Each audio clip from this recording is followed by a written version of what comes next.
Ada. I'm coming in to do a video, and I'm coming in to do part 2 of Reparenting Your Adult Children. I have a scripture for us today, and that scripture is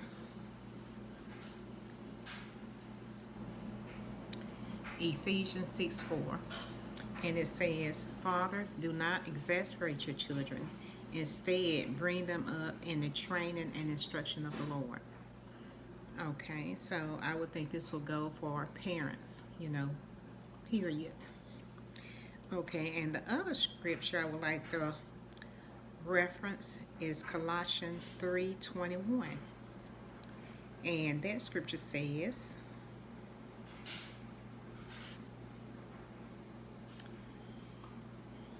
it says, "Father, do not provoke or irritate or exasperate your children." And that means with demands that are trivial, unreasonable, or humiliating or abusive, nor by favoritism. Okay, that's one translation. And the King James Version says, "Fathers, provoke not your children to anger, lest they be discouraged." Okay, and so there's so many different versions of the Bible, and some of them are clearer than others about exasperating our children, bringing them up in the admonition of the Lord, just how we are to parent our kids. And as I said before, a lot of us didn't really get what we needed as children. It's very few people that really had a healthy emotional, physical, and spiritual upbringing. That's rare. And that's not to say that even when we do all that we know to do as parents, and we do the best we can, and the kids still, they're going to have some issues sometime, when we do all we can do. But I'm talking specifically about when there were known deficits in parenting skills. There were maybe issues with mental illness, just things that some of it couldn't be avoided, some of it was out of ignorance. And so a lot of times these children become adults, and because they don't get all that they need, they see the world as a fearful place, and they can't go out and thrive and be the people that they really need to be in society to contribute to a healthy way of living, a healthy society. But anyway, I'm going to go ahead and talk about being emotionally absent. And in the last video, I discussed that a little bit. My depression. I think I talked about my being depressed, and not being just emotionally absent, just in survival mode myself, and cooking, cleaning, and doing all that type stuff. Kids, they need you to be attuned, and even when we try our best sometimes to connect with our children, if there's some type of mental illness such as depression, bipolar disorder, anything that's not that's causing us not to be fully present, or to just be overbearing in the case of maybe bipolar disorder, what have you, it can cause kids to feel alone. They can feel not safe because they're not getting the nurturing that they need. You're not connecting with them on the level that they need the parent to connect with them. You're not attuned to them. But anyway, without further ado, there's a hierarchy of needs that I like to reference, and I wish I had the little chart to show you guys the illustration that I want to refer to in this particular video. But there is a concept about safety called Maslow's hierarchy of needs. And in this hierarchy of need, it states what people need to be fully functioning or reach the higher level of self. And so I'm going to discuss this chart, and I'm going to see if I can maybe show you guys this hierarchy of needs. I haven't really learned how to edit and insert things, so you guys please bear with me. But this Maslow hierarchy of needs is a pyramid, and what it is, it tells us what we need to become self-actualized. And that's just having a really healthy self-worth where we can go out in the world and we can function, as we need to function as adults. So in this hierarchy of needs, the first thing we need to be able to breathe. We need food, water, sleep. We need balance, and we need to be able to go to the bathroom. That's the physiological of the basic human needs. The next need that we need to feel safe. And so in reparenting, our adult children, we need to go back to the beginning so that they can feel safe, whether we were emotionally absent or physically absent, or there was something that caused us not to connect. But there's a need for safety on this hierarchy, and this is security of the body. We need to have resources. There need to be a sense of morality, family, health, and property. So we need things as far as a home. We need a measure of health to feel safe. There need to be some type of morality or morals and values in place for us to really feel safe.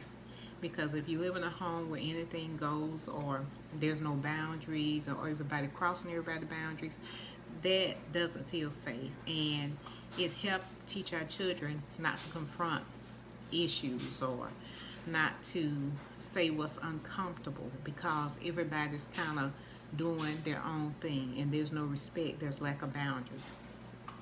So there's safety. We need security of body, employment, resources, morality, values.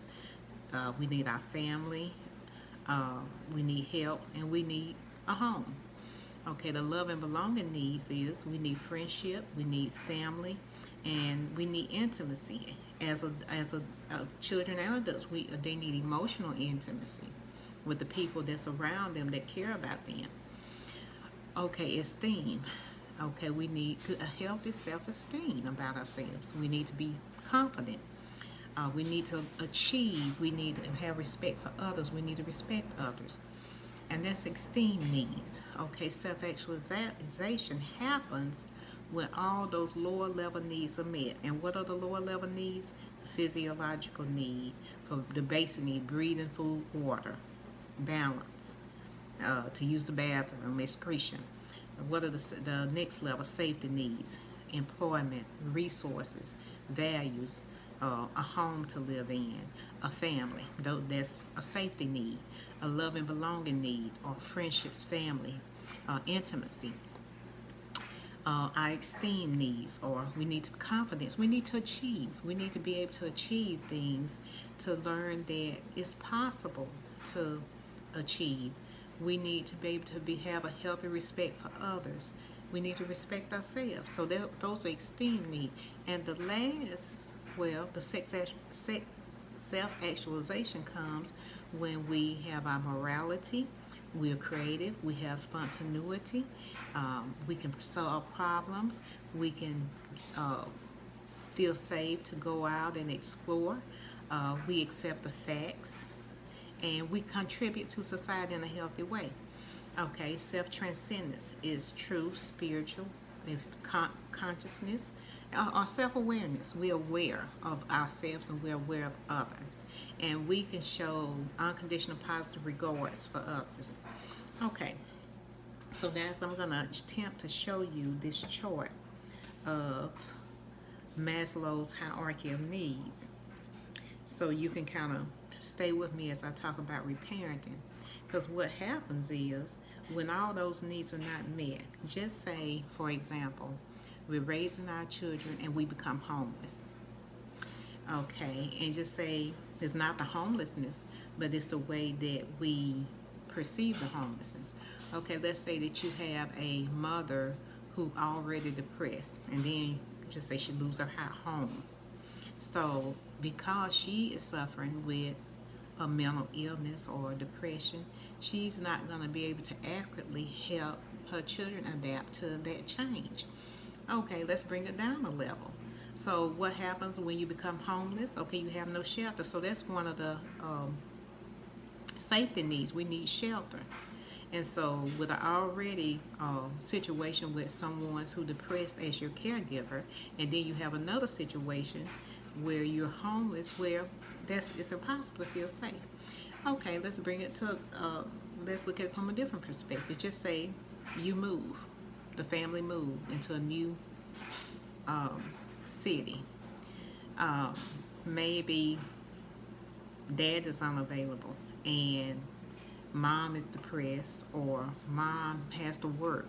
And so just say mom has to work and we move into a new city, and the kids are pretty much kind of left either to after school care program or what have you. And so they're not really connecting with mom, and you have a change, something new, something different, and you look to your primary caregiver to feel safe when these changes are made. That itself can cause kids to feel unsafe, because remember, we're all different, and what makes one feel traumatized may not traumatize another person, but it just depends on the individual. So it doesn't have to be anything that's extreme. It could be small things that cause us maybe to have to go back and reparent that area or revisit that area. So I'm just giving examples of how things can be traumatizing to a kid or to a young person that may not seem traumatic. Okay, well, getting back to reparenting. The thing we have to go back a lot of times and do, that I've had to do, we have to model the behavior that we want to see. Okay, maybe if that parent was emotionally absent or physically absent, you know, maybe the kid kind of figured out what they need to do. They could do the chores or what have you, but there was just a kind of a lack of connection. And so as an adult, maybe there is some resentment about chores, and maybe they're looking at it as a negative rather than a positive. This is something I get to do. I get to have a nice environment by cleaning. Well, maybe that person looks at it as a negative because maybe they felt like they were made to do it. It was really a chore. The parent made it seem like it was hard or difficult because of the way they connected with the child, or the way they spoke to the child about chores. So in reparenting, when they come home, we have to model what we want. If we act like it's tedious or hard or uncomfortable or difficult, well, we're going to get that behavior. But if we do things with joy, and I'm not saying that we have to fake it to make it, but if we do it with consciousness and awareness, and with an attitude that expresses thankfulness for what we have and we want to take care, but then that is what the young person is going to model.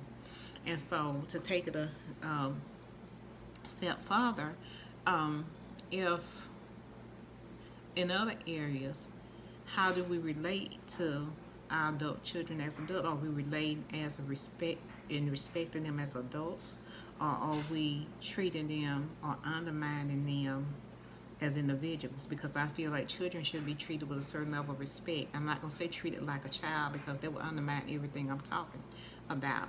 But we have to treat them with respect, and that can be hard, because sometimes when adult children return home, the parent, it is difficult to say I'm reparenting. But that's what I had to just break it down and say, okay, Ada, this is an opportunity to give them what they lack. So a lot of times you got to model the behavior that you want to see, because you yourself were emotionally absent at a time when they were very vulnerable and needed that connection. So now you get to try and connect. Do I always make them? No. Because some days I have such an attitude and I have to go and just check myself so that I can model the behavior that I want them to have. So it's like you're doing a do-over. Um, and sometimes it's difficult because remember, some of these young people have been traumatized by your emotional absence, or if there was any other stuff going on, which it was in my home. You know, there was a lot going on as far as relationship-wise, me and my husband. There was a lot of um, drama some of the time. But that did get better. But they still remember. They remember the arguments. They remember the disagreements. And you don't know how that stuff affected them, you know. And so you have to, because when they trying to process all this, they remember the past and they stuck in the past and they may be angry. And it's hard when you're looking at adult people who really, it's that inner child that's angry, but there's a big old adult walking around mad with you, looking at you side-eyed like you did something. You in the here and now, remember? But you have to think about where they're at. But that's hard. So it really takes a lot of awareness, and it takes a desire to go back and connect. But anyway, guys, I'm going to have to cut it short here because, you know, I don't want to go past the time that I've dedicated to do this video, and I don't want, you know, to bore you guys. You know, I don't want to go be extremely long-winded, and it's not to serve the purpose. But I'm going to go ahead and pull up this hierarchy of needs and show you guys what I was talking about early as far as Maslow's hierarchy of needs and how we have to have certain needs met before we can go on to reach self-actualization. Okay, and I found a little chart, and I'm going to put it up here for you to see. That light's so bright. Okay. And let it focus in on it. Okay.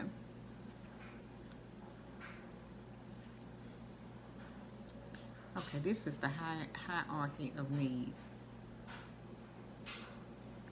If you guys can see that.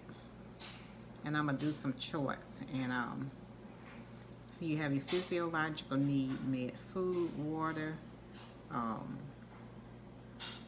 Then you have your safety needs. And then you have your belonging and acceptance needs. And then the esteem. And then self-actualization. So that is what we have to have in order to begin to feel good about ourselves. And I think I can show it to you from this angle, and you'll be able to see it. Okay, guys. Well, that's not going to work, but anyway, I will come back in and with the chart, and I'll try to figure out a way to insert it so you guys can really see what I'm saying with the hierarchy of needs. But every human being have to have these needs met before they go on to meet self-actualization. But they can, before they really can know who they are. And sometimes people appear to be very self-confident, but inside they really don't feel like what they're presenting, guys. They really don't feel like what they're presenting. And you would never know sometimes, because people cover this stuff very well until they reach a point of, where they really have to do some soul searching. And certain things in life can happen to make us really want to do some soul searching. And so it's at that point that we realize what we're missing. Some people, you know, reach that state younger than others. Some people are older when they realize that maybe some of their needs were met as children. And as a person who is reparenting, it gets difficult. But by me with a background as being a therapist, I don't have my license now because the place I work closed, and I was, I'm still under supervision. But I kind of understand how connection work and how to go back and just kind of do a do-over and try and present, try to represent more accurately what I want to see in my children and model that. Not just say it, but be that. And it have to come from a place of the heart. It have to really be, you have to really be working on your own issues. Not saying that you have arrived, but you have to have a level of awareness of your weakness, so that those days when you have to just confess to that adult person, hey, I'm falling short, and this is what it is. Sometimes it's just like that. We just have to, be real about our weakness and very transparent, because, they pick up on it when you're just being fake, or as they call it, or when you're hiding. Yeah, they pick up on it. So, with that being said, guys, I'm going to go ahead and end the video. And if this video has been helpful, please like, share, and subscribe. Thank you for tuning in.